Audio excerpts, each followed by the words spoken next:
Howdy, this is the Views from the Schott podcast. I'm your host, your one and only host, Tim Miller, and today it is Friday, November 28th, 2025, and I wish you a very, very, very happy National Day of Listening. On today's show, we are recapping Ohio State's first loss of the season. It comes at the hands of those pesky Pitt Panthers in this one. The Buckeyes fall 67-66 against Pitt.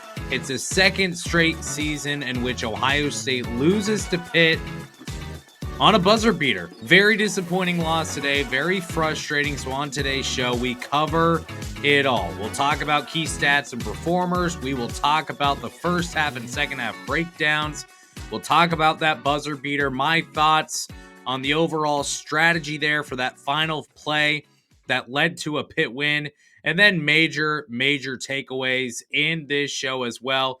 Typically, I know how it goes. When Ohio State wins a game against Mount St. Mary's, or they win a game against Western Michigan, or even if they win a game against Notre Dame, the fans may be happy and they may be pleased, but that doesn't get the most traction for a show like this. What does get a bunch of new listeners and a bunch of new viewers and a bunch of new subscribers is games like these, where Ohio State loses and maybe didn't follow it that closely, and then all of a sudden you see there's an Ohio State basketball podcast, or you don't maybe prioritize an Ohio State basketball podcast, but then the Buckeyes playing a game like this, and then you do want to listen to the show. So before we get into it, please subscribe wherever you get your podcast. It only helps you.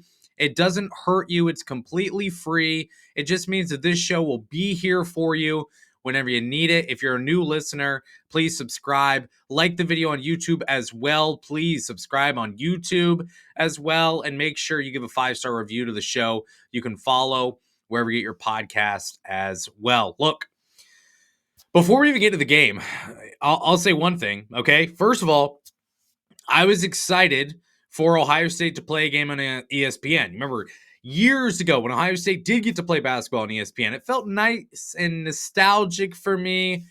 And yet, it's like your third plate of Thanksgiving dinner. It's just instant regret when the game begins. The announcers in this game, God love them, they are roasting Ivan Negevon immediately when he gets in the game. They're yelling, "Oh no," when Amare Bynum finishes a dunk off an offensive rebound, groaning in anguish when Pitt misses a half-court heave at the buzzer at halftime. They roast Ohio State for bringing a hammer to the game pre-game. Credit the Pitt player for taking a horrible shot against Christoph Tilley as he towers over him, but because Pitt got the offensive rebound, we must credit that player for taking the bad shot, knowing that, hey, it's a bad shot, but if Tilley's going to be guarding that shot, maybe look at the rebound. I think not. I think there's no shot that whoever took that attempt was thinking, well, since Christoph Tilley is towering over me at nearly 10 feet with his wingspan, I'll throw it up there. Now he can't get the rebound, right? Come on, guys. I got people liking the tweet and also replying to the tweet disagreeing that I was unhappy with the announcers' presumed bias supporting a Big East team, or sorry, not Big East, an ACC team, and a Pitt team that is within their contractual obligations. Ohio State is not. People are roasting me like, oh, Ohio State hasn't done anything to be praised in this game. Look at the time I posted it, folks. Ohio State hadn't lost at that point. The game was still well within reach for Ohio State. I get it. We're hungover from the turkey, but it's been over 24 hours, folks. We got to be better and we got to lock in. And I tweeted that as well. Look, win or lose in this game, that Pitt team sucks. That is not a good Pitt team. If you watch the game, which we'll talk about this in a second as well, there's a lot of people who just saw the final score and saw the buzzer beater and said, oh, typical Jake Diebler. If you didn't watch the game, I'm sorry. You don't get permission to say that. I'll say that. I'll talk about that in a second. But this Pitt team was bad, okay? They were here to bully you. They were here to out-physical you. They were here to establish the tone early. When you see teams that do this, Aaron Kraft was notorious for this back in the day for Ohio State. Because everyone knows what Aaron Kraft is about, maybe there's some calls that could go against Ohio State and could go against Aaron Kraft and be called a foul, and it's not. It's the exact same thing with this Pitt team. So physical, they want to turn this into a rock fight or a knife fight or whatever you want to call it. And because they did that, They won this game even with the fouls called. They missed wide open shots. Wide open shots, just clanking off the rim. Sometimes missing the rim and hitting backboard. They'd rather play football than basketball. They're missing free throws left and right. They finally got it together, at least at the charity stripe, to end the game. But this was not a good team. Pitt is not a good team. Not a good team in the ACC. Not a good team in terms of who Ohio State will play this year. This is not a good win. Not a good win. Sorry, not a good loss for Ohio State. And hopefully it's a good win for Pitt, but not a good loss for Ohio State. They're not good. They're absolutely not a good basketball team. And Ohio State, talent-wise, they should be the better team, and they should have won the game. They didn't, though. Before we get into absolutely getting into the nitty-gritty and nuts and bolts of this game, I will say this. On this show, we need to sit down. Everyone, just pause. Take a break, whatever you're doing. If you're driving, just pull over. Put it in park for a second, all right? If you're doing chores, just take a break. If you're maybe making some breakfast, getting ready for the game coming up on Saturday, if you're listening that early, just pause for a second, okay? Turn off the burner. Let's all just sit down right now and agree. We are not monkeys, okay?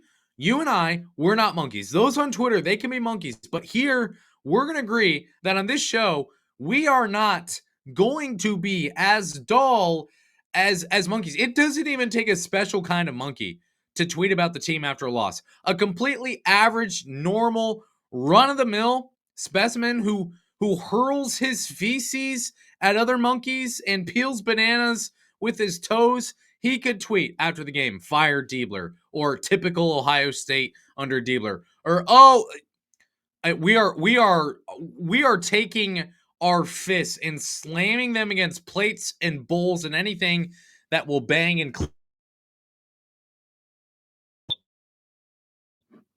Lost my mic there for a second. Hopefully we're back now. Sorry. Sometimes I nudge the mic and then the mic wants to get cranky with me. Not now. Let me check. We okay here? This is what happens when we get after it. Yeah, I think we're okay. Anyways, we are not going to be the normal smooth brain monkeys who cannot handle an Ohio State loss, okay? The monkeys you train to type the word umbrella in under 2 minutes, those are the special ones, and even they know better not to tweet, well, typical Ohio State after this game. Okay, folks? We are not going to be like that. We're not going to tweet things. Hey, I will shout out the Scarlet and Gray podcast. Never listened to their show once. Never in my life have I listened to that show. I see their tweets being super casual about Ohio State basketball. One tweet about Marcel Reed during the entire 2-hour game of Ohio State against Pitt. 0 tweets about Ohio State and Pitt. But the second they lose, when that shoe drops, man, they're ready to go. 4 or 5 tweets posted about how they could have hired Dusty May. Oh my. Here's the thing. You may have not wanted Jake Diebler as head coach at Ohio State, but at this point, if you're truly in on Ohio State, you truly root for the program, you just accepted it at this point. We no longer talk about that as an Ohio State basketball fan base. We don't. We don't talk about the head coaching stuff between Jake Diebler and Dusty May, or at least most of us don't, because we know there's nothing that's going to happen. Nothing's going to change today about who's leading the Ohio State men's basketball program. I respected those. Scarlet and Gray podcast. Maybe you should listen to that show instead of mine. I called them out about their tweets, and I said, yeah, you sure are upset when you didn't post one single tweet while the game was going on.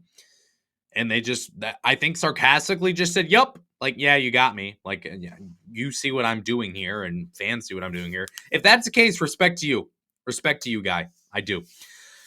All right, so this Ohio State Pitt game is more than frustrating, and it's more than disappointing. So let's get into it. So key stats in this game for Ohio State against Pitt. Number 1, Ohio State allowed 16 offensive rebounds in this game. They got destroyed on the defensive glass. You give up 16 offensive rebounds in a game like this, where, again, Pitt just wanted to muck it up. That's not going to be good for your team in terms of outcome of the game. Even as you look at the rebounding breakdown in this game, You got 2 offensive rebounds from Devin Royal. That's not going to do it. Brandon Knoll did not pull in a single rebound in this game. Christoph Tilly had 4 defensive rebounds. Do you realize that outside of Bruce Thornton, no one had more than 4 defensive rebounds in this game? Bruce Thornton had 12 defensive rebounds in this game.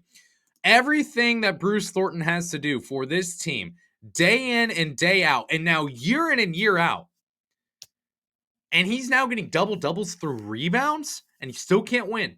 I promise I'm not going to go overboard in terms of being super emotional in this game, but man, it's disappointing. Pitt took 15 more field goal attempts than Ohio State.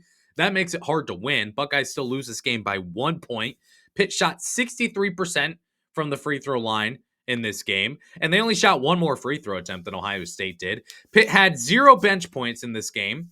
They played 7 total players. 2 players came off the bench in this game while still committing 17 personal fouls, and they won. Bruce Thornton 18 and 13. Devin Royal goes 4 of 8 from the 3-point line in this game as well, and you still lose. All in all, there were so many different things that you look at up and down the stat sheet, and as this game goes on, you say, man, Ohio State could win here. They could win here. They could win here.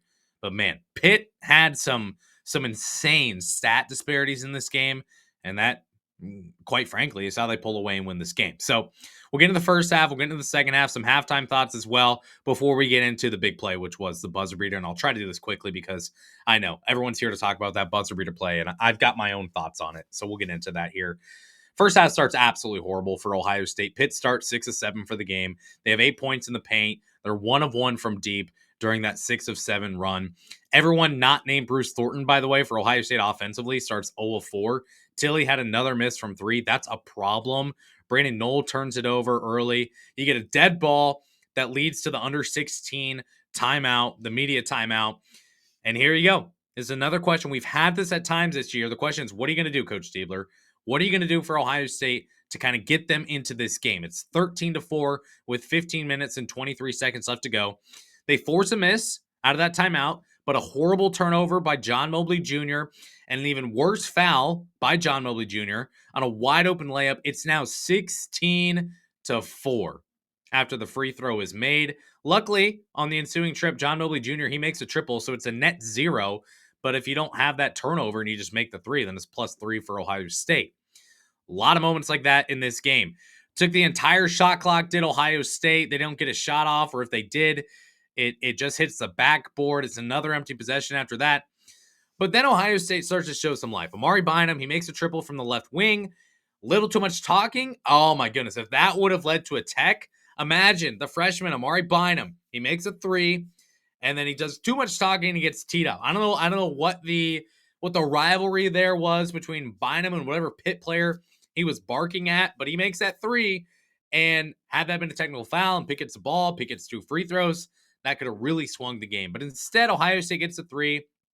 Devin Royal, he splashes a trifecta as well. You make it 16-13, and you're back in it. That Devin Royal 3 that he made to make it 16-13, that really hyped me up. He's become such a weapon from deep this season for Ohio State in the early season. He's not a spot-up shooter. He's not John Mobley Jr. with limitless range, but what he is a high-quality, reliable, consistent three-point shooter with volume at this point for Ohio State. That's been such a welcome surprise for the Buckeyes this year. So who do you credit for the comeback there early to make it 16-13? Is it Diebler? Is it Devin Royal for hitting those shots? Bruce Thornton because he's a team leader, he's a captain? I don't know. I don't really care. Great job by Ohio State getting back into it. At that point, Ivan Negevon, he hits an awkward shot, but it works, and it's 11-0 run out of that timeout at 15 minutes and 23 seconds left to go. 16-15 Pitt leads, but the Buckeyes are in it. They pull back into this game with a couple of triples and really, really strong defense during that stretch. Pitt just 1 for 10 from the field as well. And then the defense really shines. You get a bit of a block party. Ivan Negevon, he gets a block on the block. Tight closeout from Colin White. He gets a block on the next possession. And then you get a shot kind of stripped before it gets up. I don't know if it's a block or a steal. Don't care. Still another stop for Ohio State. The Buckeyes haven't been known for those splash plays this season defensively. That's huge, though, when you're not getting anything going offensively. You're creating more possessions and limiting the shots that Pitt can take. At that point, those were huge minutes for Ohio State just staying in the game, but Ohio State just stalled out offensively, which is something we have now seen in its 2 games against Power 5 programs this year, against Notre Dame and now against Pitt. They've had stretches where they are stalled out offensively. They don't make another shot. That Negovin, or Negavon, however you want to pronounce it, that shot that he made with, I think, 10-ish minutes left, Ohio State doesn't score again until he makes a layup to make it 25-17. Offense looked clunky, uncomfortable. Defense allowing Pitt to score up close. And before long, Pitt starts to get a little bit of a cushion again. Devin Royal finds Bruce Thornton on the drive. He's wide open for a triple, makes it 27-20. And after that, or before that, you left a Pitt shooter wide open. I don't think Pitt is a good basketball team. They missed a lot of wide open shots in this one. This was a 6-point swing where before Thornton makes that three, Pitt had a wide open three that any of us could have hit. We'd like to think. Should have been 30-17. Instead, it's 27-20. That's a 6-point swing. And then down the stretch, things just feel awful. Absolutely horrible. If you're anything like me on Thanksgiving, about 7:30 p.m. on Thanksgiving evening, that's where I was feeling awful. It felt worse watching this game. Christoph Tilley, he has a bad turnover. Buckeyes were terrible on the defensive glass in the first half of the entire game. Spacing motion looked really bad. Shades of last season for sure. You're down 10 with 2.5 minutes left to go in the first half, and you feel lucky to only be down by 10. And then a big moment in this game. John Mobley Jr., he hurts his right ankle. He doesn't return in the game. Comes out in the second half with a boot. He misses both his free throws, by the way. He wanted to stay in the game. I don't know. I don't know how you make the decision there between leaving him in, let him take the free throws, or subbing him out immediately and having someone else take those free throws. I don't know. I'm not here to relitigate that, but here's the thing. Ohio State lost this game by 1 point. If John Mobley Jr. makes one of those 2 free throws, or if someone else comes in and makes one of those 2 free throws, or 2 of those 2 free throws, does Ohio State win the game? Obviously, a much better chance that they do, because you got the whole butterfly effect. We're not saying that everything for the rest of the game happens the way that it does, but if you have those points, obviously you got a much better chance of winning this game, or maybe even just a slightly better chance, which in this game is maybe all that you would have needed. During that stretch as well, the final 2.5 minutes, Tilley, he travels after everyone's just standing around watching a 7-footer try to create off the dribble. I think Thornton tried to go give Royal a screen. Other than that, this offense looked like it did at times last season when it was really bad. And you go into the half, you're down by 10. It's 34-24. You get literally nothing from Christoph Tilley. He came into this game as your third leading scorer. He's got 0 points at halftime, 0 of 3 shooting, misses only 3-pointer attempted. He had 2 turnovers and 0 assists. That's not going to get the job done. You have 24 points at the half. You're going to have performances like that to get there, and that's partially how you get there. And then from there, choose your fighter. Which of these stats or notes are the grossest for you? Ohio State took 26 field goal attempts in the first half. Pitt missed 25 field goal attempts. Wild. Pitt had 10 offensive rebounds in the first half. Ohio State suffered 8 turnovers. They cleaned up both of those things a little bit in the second half, especially on the turnovers. Buckeyes shot 2 free throws. It was John Mobley Jr.'s free throws, both of which missed. So they go into the halftime without a free throw made.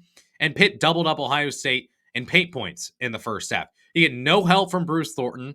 Not all of John Mobley Jr., Devin Royal, Christoph Tilley, Amare Bynum, Brandon Knoll have to help and contribute in major ways, but some combination of those guys have to. Devin Royal had 5 points. Mobley had 3. He's lost for the game. Tilley and Knoll had 0. Amare Bynum comes off the bench and scores 5. You need more to help Bruce Thornton. That's partially how you get 24 points in one half. The Buckeyes, who entered the day 39% from the 3-point line, they go 27% in the first half. They make 4 triples. And another point here that I had at halftime, Pitt sucks at shooting. Not a good shooting basketball team. Really bad.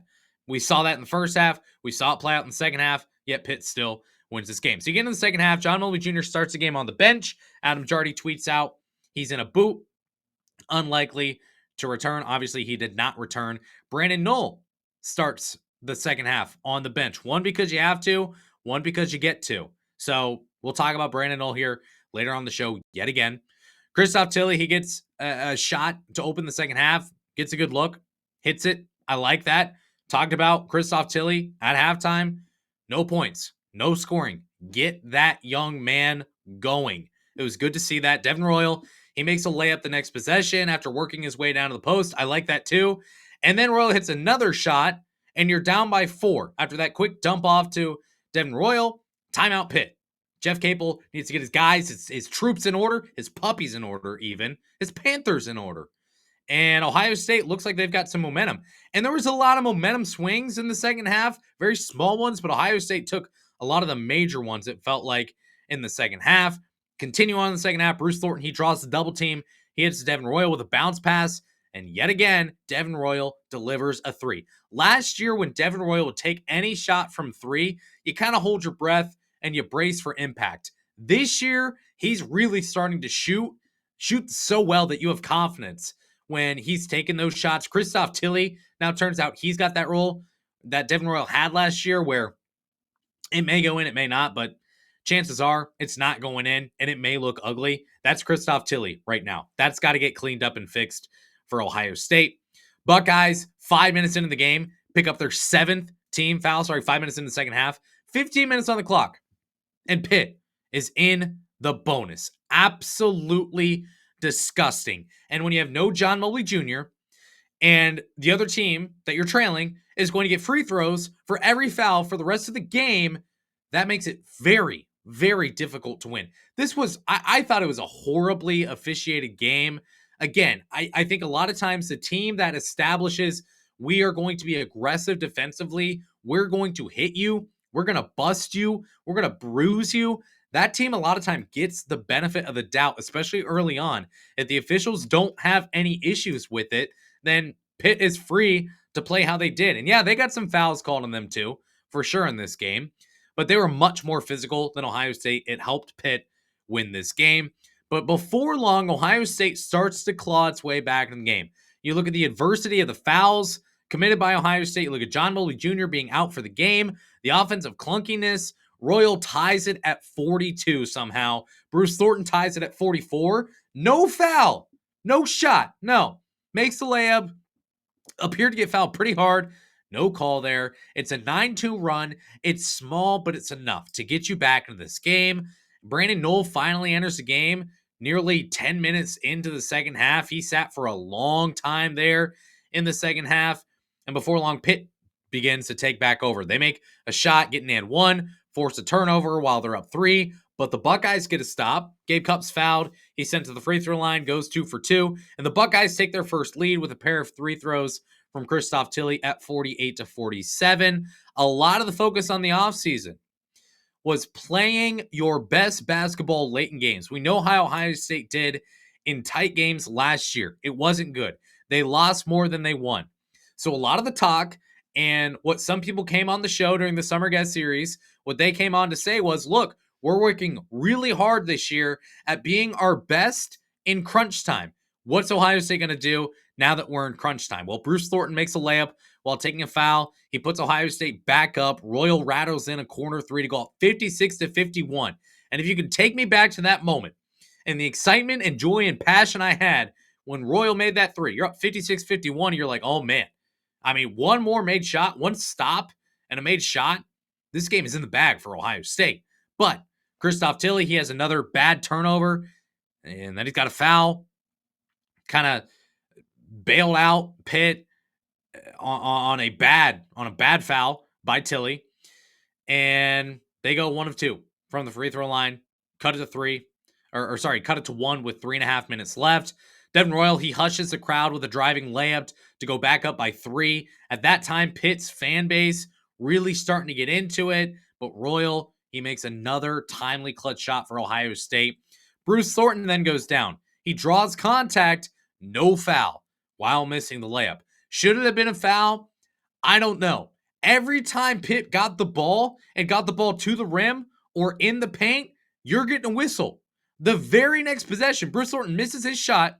Very next possession, Pitt draws a foul. They go 2-2 on the free throw line. Just get the ball into the paint, and you're getting a whistle. At least if you're on Pitt side. The whistle felt friendly for Pitt. You know me, if you listen to the show often at all, you know I really don't talk much about officiating. It's not something I get into. I don't really talk all that much about a friendly whistle for one side or the other. It felt very friendly for Pitt in this game. Maybe that's just my bias. I don't know. But then Ohio State, they have a really nice defensive possession where you really need to stop with under a minute left and maybe 5 or 6, maybe 7 seconds left on the shot clock. Gabe Cupps called for a foul once they get the ball into the paint, like clockwork. Corin, he ties it with 35 seconds left. Buckeyes get the ball with a chance to go win. And this was supposed to be the play of the game. It's supposed to be the play of the game for Ohio State, the play of the game overall.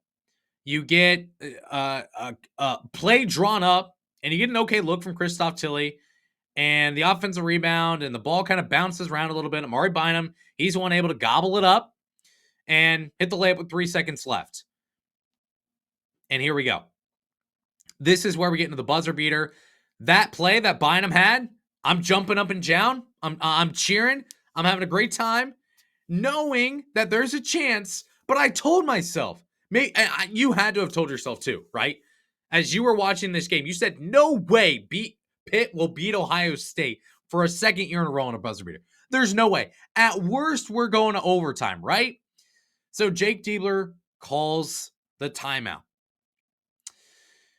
Here come the casuals. It's time. They are, it's like roaches, man. If there's any area for opportunity for fans to just get at this program and boo and jeer and complain, they will come out of the woodwork and get after it. And this was their opportunity. So Jake Diebler calls a timeout. Here's the thing. I will say this now because these were my feelings in the moment. If you didn't have a definitive opinion on if Jake Diebler should have called a timeout or not, when he called it, you don't get to roast him for the fact that Pitt made a shot. You get hindsight. What does that do for you as a decision maker? If Jake Diebler had hindsight, maybe he doesn't call the timeout. I don't know.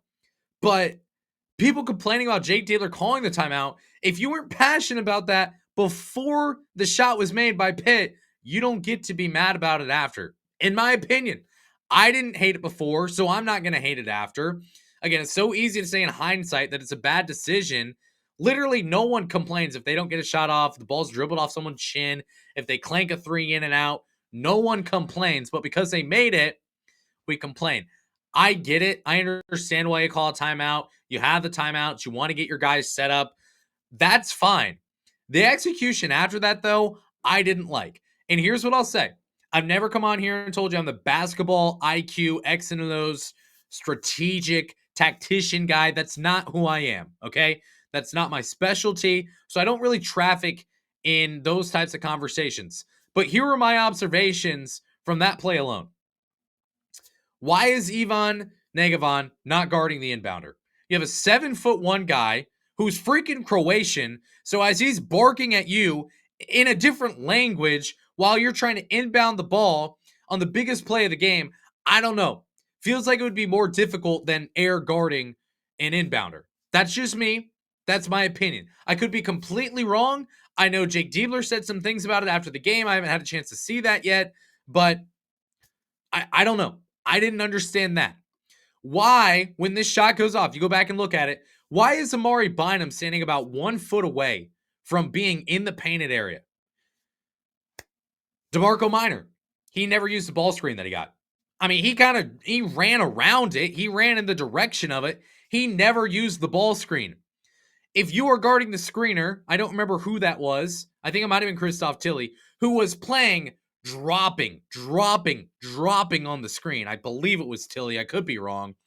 But we're just in no man's land there. Christoph Tilley, your 7-footer, if you're not going to have him guarding the inbound, he guarded no one. Go back and watch the play. Christoph Tilly guarded no one. Devin Royal, Gabe Cupps, they get stretched out to the arc on opposite sides. Their offensive players just moving them there.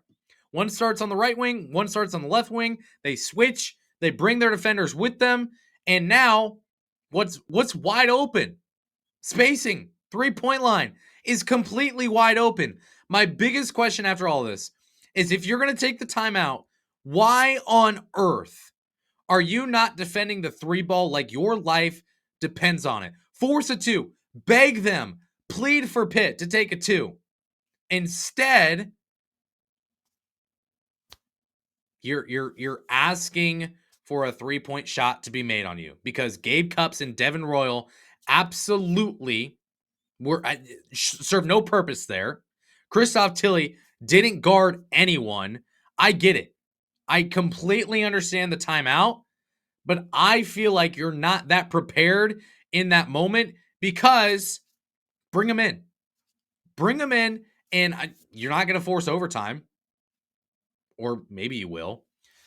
But the spacing that Pitt was able to, that Pitt was afforded to be able to have the shot at the top of the key, where you know that's probably where they want to go, just let them take the 2, man.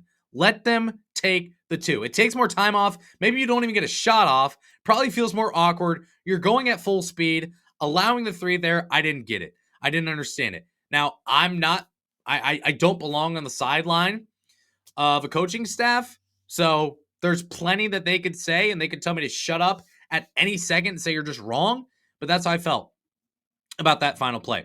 All right, takeaways in this game. As I take a deep breath now, so should you. Ohio State lost by 1 point. Ohio State made less field goals and shot worse from the field against Notre Dame in a winning effort than they did in this game. Technically, you could say this wasn't even their worst offensive performance, and they lost by 1 point on a buzzer beater without your second best scorer in John Mobley Jr. So while this game pisses you off, and it pisses me off, quite frankly, you lost by 1 point. Is Pitt good? No. Do I have any faith that Pitt's going to go to the NCAA tournament next year? Absolutely not. But you still lost by 1 point. We're going into an uproar as if Ohio State had lost to Merrimack last night or something. I understand the frustration. I understand you got beat on a buzzer beater for a second straight year by the exact same team on the exact same freaking day. That's so annoying. But it's one game and it's a 1 point loss. To me, it's frustrating. Yeah, I wanted to go into Northwestern and be undefeated. It's not where they are right now. It's hard to do. It's hard to make it this far and go undefeated. Has the schedule been that tough for Ohio State? No, absolutely not. It's been easy, potentially the easiest in all of the Big Ten at this point. But you still lost by 1 point. Another takeaway I've got, Devin Royal is a real 3-point shooter. I know it's hard to be positive about anything after that game. Devin Royal goes 4 of 8 in this game, 22 points to lead the team in scoring, carried them for most of the second half. Bruce Thornton was huge, but Devin Royal, he made the most timely of shots in this game, it felt like, and he's now a real 3-point shooter. You've now got Bruce Thornton, Devin Royal, and John Mobley Jr. that I think we can say, yeah, we would like them taking a 3-point shot at just about any time. All right, another negative here. I don't think we can avoid it anymore. It's kind of like turning 27.